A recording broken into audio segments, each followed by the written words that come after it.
سبق آموز کہانیاں۔ دانشمند بادشاہ اور ایک چکور۔ ایک بادشاہ کے پاس ایک شخص چکور لایا جس کا ایک پاؤں نہیں تھا۔ جب بادشاہ نے اسے چکور کی قیمت پوچھی تو اس شخص نے اس کی قیمت بہت مہنگی بتائی۔ بادشاہ نے حیران ہو کر اس سے پوچھا کہ اس کا ایک پاؤں بھی نہیں ہے، پھر بھی اس کی قیمت اتنی زیادہ کیوں بتا رہے ہو؟ تو وہ شخص بولا کہ جب میں چکوروں کا شکار کرنے جاتا ہوں تو یہ چکور بھی شکار پر لے جاتا ہوں۔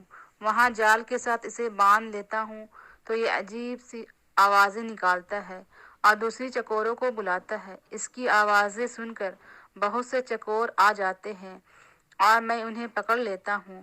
بادشاہ نے اس چکور کی قیمت اس شخص کو دے کر چکور کو ذبح کر دیا۔ اس شخص نے پوچھا کہ اتنی قیمت دینے کے باوجود اس کو کیوں ذبح کر دیا؟ بادشاہ نے اس پر تاریخی الفاظ کہے جو غور طلب ہے: جو دوسروں کی دلالی کے لیے اپنوں سے غداری کرے، اس کا یہی انجام ہونا چاہیے۔